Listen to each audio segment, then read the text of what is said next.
ఉత్తరాంధ్ర ప్రజలకు మరో ఎర్రన్నాయుడిని అవుతా, అక్రమాలను ఎదిరించడానికి మరో జలకం వెంకట్రావుని అవుతానంటూ బీజేపీ నేత సీఎం రమేష్ ఘాటు వ్యాఖ్యలు చేశారు. తనకాపల్లి నుంచి ఎంపీ అభ్యర్థిగా పోటీ చేస్తున్న ఆయన ఓ సామాజిక వర్గం అరాచకాలకు పాల్పడుతుందని ఆరోపించారు.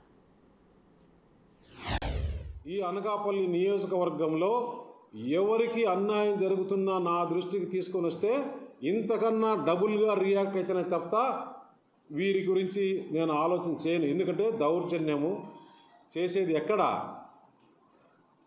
ఈ రెడ్ల మాదిరి ఉత్తరాంధ్రలో ఈ రెడ్లు, వైసీపీ రెడ్లు ఉత్తరాంధ్రలో దోచుకున్న భూముల మాదిరి నేను ఎక్కడే కానీ ఒక సెంటు భూమి జోలికి పోలా, ఎవరిని కూడా అసాల్ట్ చేయలా. ఎప్పుడు దౌర్జన్యం వస్తుంది? భూ ఆక్రమణలు చేసుకుంటే, ధర్మశ్రీ మాదిరి లంచాలు తీసుకుంటే దౌర్జన్యంగా వస్తుంది. ధర్మశ్రీకి ఈరోజు ఎంత చెడ్డ పేరుంది ఆ ప్రాంతంలో.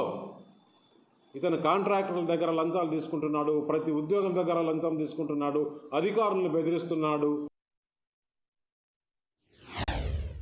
రాజేశ్వర్ రెడ్డి అని ఇన్కమ్ ట్యాక్స్ డిపార్ట్మెంట్ ఆయన స్టేట్ డిప్యుటేషన్ పైన తెప్పించుకున్నారు. రాజేశ్వర్ రెడ్డి ఆయన గవర్నమెంట్ ఆఫ్ ఇండియా ఎంప్లాయీ అయితే స్టేట్ గవర్నమెంట్ డిప్యుటేషన్ మీద వచ్చాడు. తీసుకుపోయి మీకు ఏ అధికారంతో ఇక్కడికి వచ్చారు? జిఎస్టీ చెక్ చేసే అధికారం మీకు లేదు.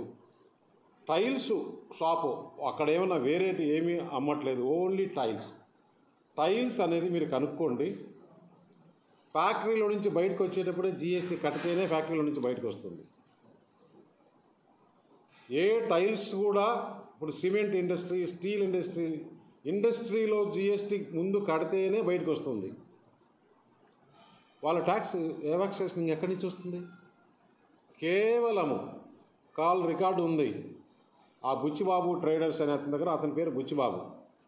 ఆ బుచ్చిబాబుకు 3 రోజుల నుంచి ధర్మశ్రీ ఫోన్ చేస్తున్నాడు.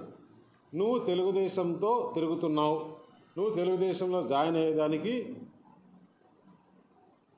ప్లాన్ చేసుకుంటున్నావు, నిన్ను వ్యాపారంలో ఏ విధంగా ఇబ్బంది పెడతానో చూడు, నువ్వు మానుకో, నాతో పాటు తిరుగు, నేను నీకు ఇవ్వాల్సిన డబ్బులు ఇవ్వను అని అతన్ని దాదాపు ఈ 5 సంవత్సరాల్లో ఈ బుచ్చిబాబు దగ్గర రకరకాలుగా నీకు ఇబ్బందులు పెడతాను, నీ వ్యాపారం జరగనివ్వనని దాదాపు